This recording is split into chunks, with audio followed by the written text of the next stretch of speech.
মানুষরূপী কিছু জানোয়ার আছে যারা কিনা পরকীয়া করার জন্য ঘরের বউর উপরে এরকম নির্যাতন করতেও দ্বিধাবোধ করে না। অনেক সময় দেখা যায়, প্রায় সব সময় বলা হয় মেয়েরা পরকীয়া করে, মেয়েরা পরকীয়া করে।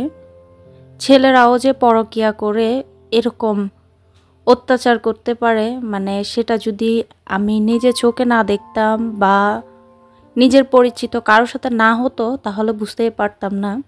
এতদিন দেখে এসেছি সোশ্যাল মিডিয়াতে এটা হচ্ছে ওইটা হচ্ছে, ছেলে পরকীয়া করছে, মেয়ে পরকীয়া করছে। আজকে এটা কিন্তু সোশ্যাল মিডিয়ার ঘটনা না, এটা খুবই কাছের খুবই পরিচিত একজনের সাথে, একটা ছোট বোনের সাথে হয়েছে। তো সে কে সেটাও শেয়ার করব। পুরো ভিডিও জুড়ে সাথে থাকার জন্য সবাইকে অনুরোধ করছি। আর এই অমানুষের শাস্তি কী হওয়া উচিত আপনারাই অবশ্যই কমেন্ট করে জানাবেন। আসসালামু আলাইকুম ওরহমতুল্লাহি ওয়াবারাকাতু। বরাবরের মতো আবার একটি নতুন ব্লগ ভিডিও দেখার জন্য আপনাদের সবাইকে ওয়েলকাম জানাচ্ছি। তো ভিডিও শুরুতে তো দেখতেই পেলেন আজকে এই পরকীয়া প্রসঙ্গে বা কার সাথে হয়েছে ঘটনা, সে প্রসঙ্গে সব কিছু আলোচনা করব। সেই সাথে ঈদ স্পেশাল কিছু রেসিপিও শেয়ার করব। আশা করি আপনাদের ভিডিওটা ভালো লাগবে। তো সবাইকে অনুরোধ করব পুরো ভিডিও জুড়ে সাথে থাকার জন্য। আর আপনাদের অবশ্যই মতামত আমাকে কমেন্ট বক্সে কমেন্ট করে জানাবেন যে এই মানুষরূপী অমানুষটার কী শাস্তি হওয়া উচিত। আসলে দুনিয়াটা কেমন জানি দিন দিন পরকীয়ার নরকখানা বা জাহান্নামের পরিণত হচ্ছে। আমার কাছে তো এটাই মনে হচ্ছে। কেন যে মানুষ অল্পতে সন্তুষ্ট থাকতে পারে না, বা যেটা পায় সেটা নিয়ে কেন যে মানুষ সন্তুষ্ট থাকতে পারে না, আমি সেটাই বুঝতে পারি না। আর বর্তমান যুগে আমার কাছে বিশেষ করে যেটা বেশি মনে হয় সেটা হচ্ছে একটা মেয়ের ফ্যামিলি, তার গার্জিয়ান শক্ত হওয়া খুবই জরুরি। আমি তো এটাই মনে করছি এখন। আজকে যদি পুরো ভিডিওটা দেখেন তাহলে বুঝতে পারবেন সবাই কেন আমি কথাগুলো বলছি আসলে।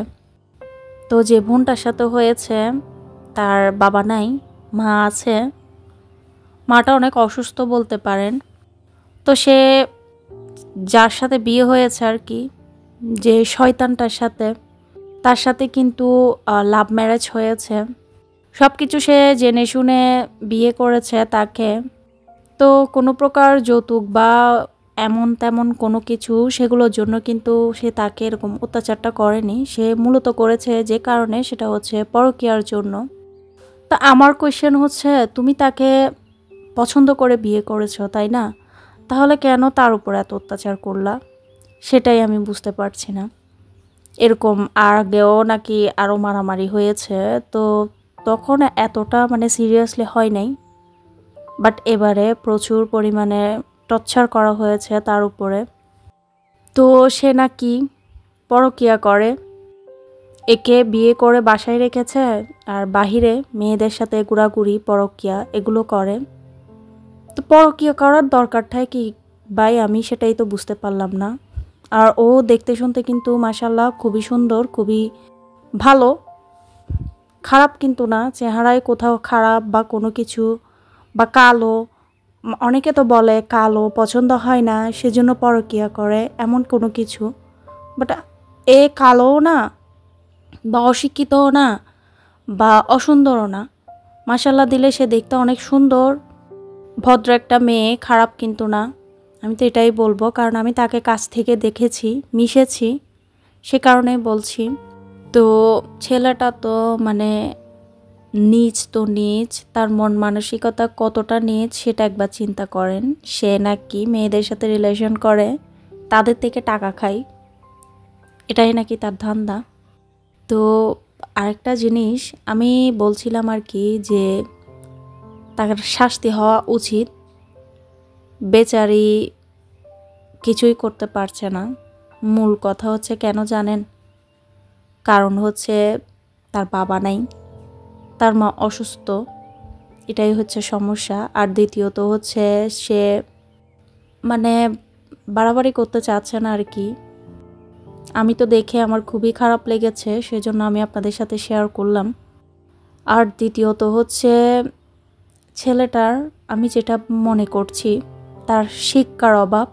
কারণ তার যদি শিক্ষা থাকতো সুশিক্ষা যেটাকে বলা হয় সেটা যদি তার থাকতো তাহলে সে এক নারীতে আসক্ত থাকতো, অন্য নারীতে আসক্ত হতে চাইতো না।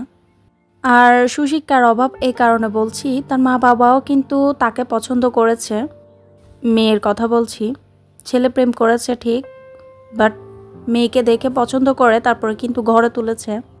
তো ছেলে যে মেয়েটাকে এত অত্যাচার করছে, যদি তার মেয়ের হাজব্যান্ড এমন করতো তাহলে কি তারা চুপ করে থাকতে পারতো কি না, আমি সেটাই চিন্তা করছি। তো ছেলেটা যে এভাবে মেয়েটাকে মারলো, মা বাবারও কিন্তু উচিত ছিল এই মানুষরূপী জানোয়ারের বিচার করা। আপনারা কি বলেন? তো আসলে কি বলবো, মানে এই যে দেশে গিয়েছিলাম, আমার ছোট বোনের বিয়ে হয়েছে, সে তারই বান্ধবী। বিয়েতেও তার সাথে আমার দেখা হলো, তার হাজব্যান্ডের সাথেও দেখা হয়েছে। ছেলেটাকে দেখে মনে হয়নি সে এতটা মানে কি বলবো খারাপ, দেখতে শুনতে কিন্তু ভালোই ছেলেটা। বাট ওই যে কথাই বলে না, উপরে ফিটফাট ভিতরে সদরঘাট, তো এর ক্ষেত্রেও কিন্তু এমনটাই হয়েছে আর কি। তো ও এই মুহূর্তে অবশ্য তার মায়ের বাড়িতেই আছে। সে তো বলছে তার সাথে আর সংসার করবে না, বাট সে নাকি ফোন করে করে বলছে তাকে যাওয়ার জন্য। তো আমার বোনের সাথেও শেয়ার করেছে, তো পরে বলছিল আর কি, আমার বোনকে বলছে আমি যদি আর যাই সে অন্য সময় পারলে আমাকে মেরেই ফেলবে, এই আর কি। দেখা যাক ফিউচারে কি হয়, এই হচ্ছে কথা। বাট সবাইকে অনুরোধ করব বোনটার জন্য দোয়া করবেন, এটাই আর কি। দূর থেকে এটাই তো করতে পারবো। আর সে যেহেতু কোনো স্টেপ নিতে চাচ্ছে না, তো কিছু করার নাই। তো এই তো আমি আপনাদের সাথে কথা বলতে বলতে রেসিপি কিন্তু শেয়ার করেও ফেলেছি। আপনাদের সাথে আমি পিৎজা রেসিপি শেয়ার করেছি। আর এ পাশে এই যে দেখেন মাছ, লইট্টা মাছটা আমি ফ্রাই করেছিলাম, হচ্ছে খুবই মজা হয়েছে। তো যেভাবে ফ্রাই করেছি একটু বলে দিই, যেহেতু এগুলো ফ্রোজেন লইট্টা মাছ, আসলে রান্না করে খাওয়ার চাইতো এভাবে ভেজে খেলে বেশি ভালো লাগে। তো লইট্টা মাছটার মধ্যে আমি আদা রসুন বাটা, সাথে ভিনেগার, এরপর হচ্ছে সয়া সস, লাল মরিচের গুঁড়া, হলুদের গুঁড়া, ধনিয়া গুঁড়া, জিরার গুঁড়া সবগুলো দিয়েছি, স্বাদ মতো লবণ সহ দিয়ে ভালো করে মিক্স করে তারপরে কিন্তু আমি রেস্টে রেখেছিলাম। এরপরে মাছগুলোকে তুলে নিয়ে তারপরে বাকি মাছের যে গ্রেভিগুলো ছিল, মশলা আর কি, গ্রেভি বলছি সরি, তো সেগুলোর মধ্যে আমি ময়দা আর হচ্ছে কর্নফ্লাওয়ার সাথে একটু লবণ দিয়ে মিক্স করে পানি দিয়ে এরপরে ডিপ করে ফ্রাই করে নিয়েছি। আর এ পাশে ইফতারের জন্য আপনারা চাইলে এই মজার রেসিপিটা তৈরি করে খেতে পারেন। এই গার্লিক ব্রেডের রেসিপিটা কিন্তু খুবই ফেমাস বা খুবই ভাইরাল একটা রেসিপি বলতে পারেন। তো কিভাবে তৈরি করলাম একটু বলি। আমি প্রথমে অনেকগুলো রসুনকে সুন্দর করে অল্প তেল দিয়ে একটু ভেজে নিয়েছি। আপনারা চাইলে রসুনটাকে পুড়িয়েও নিতে পারেন। তো এরপরে রসুনগুলোকে আমি মেল্ট করে নিয়েছি, মানে ম্যাশ করে নিয়েছি আর কি, মেল্ট বা ম্যাশ যেটাই বলেন। তার সাথে আমি বাটার দিয়েছি, এরপরে সাথে দিয়েছি ধনিয়া পাতা কুচি। আর আপনারা চাইলে এখানে কিছুটা চিলি ফ্লেক্স, তারপরে হচ্ছে লবণ আর হালকা পাতলা মশলা ইউজ করতে পারেন। মশলা দিলেই কিন্তু বেশি ভালো হয়, কারণ এভাবে দিলে সেরকম কোনো টেস্টই পাওয়া যায় না, আমার কাছে এটাই মনে হয়েছে। তো একটু মশলাপাতি ইউজ করবেন, এতে করে খেতে ভালো লাগবে। আর আমি সল্ট দিইনি, কারণ আমি সল্টেড বাটারটা ইউজ করেছি সেজন্য। তো এরপরে আমি এখানে ব্রাউন ব্রেড নিয়েছি, আর ব্রাউন ব্রেড দিয়েই খেতে কিন্তু বেশি ভালো লাগে। আপনারা চাইলে হোয়াইট ব্রেডটাও ইউজ করতে পারেন, সমস্যা নেই। তো এরপরে আমি এখানে দেখেন কতগুলো গ্রেট করা মজেরেলা চিজ, আবার কতগুলো কেটেও দিয়েছি। মজেরেলা চিজ উপরে দিয়ে সুন্দর করে আমি ওভেনে বেক করে নিব। তো আপনারা চাইলে চুলার মধ্যেও বেক করে নিতে পারেন, যেমনটা কেক বেক করার জন্য আমরা করি।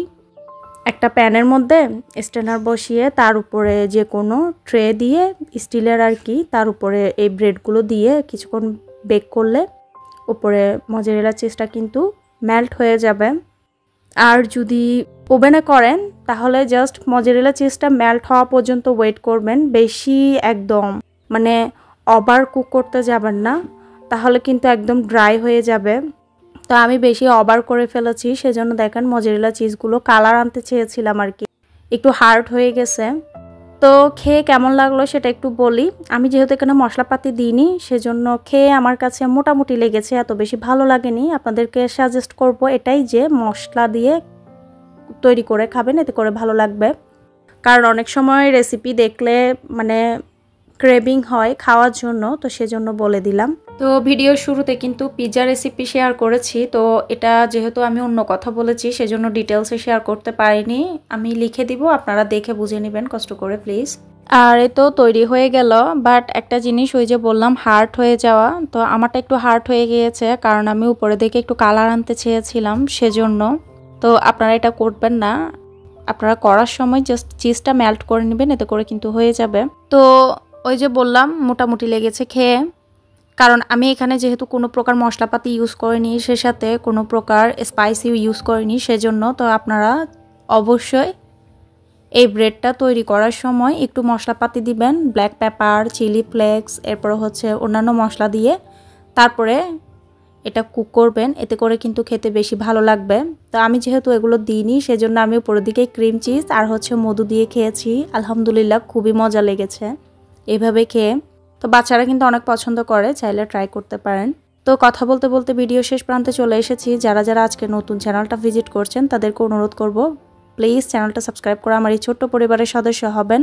আর প্লিজ সবাই লাইক করতে ভুলবেন না, সেই সাথে সবাই আমার বোনটার জন্য দোয়া করবেন। সে সাথে এই শয়তানের কি বিচার হওয়া উচিত অবশ্যই কমেন্ট বক্সে কমেন্ট করে জানাবেন। আর পারলে ভিডিওটা শেয়ার করবেন যাতে সবাই সতর্ক হয়। তো আজকের মতো বিদায় নিচ্ছি, টাটা, আল্লাহ হাফেজ।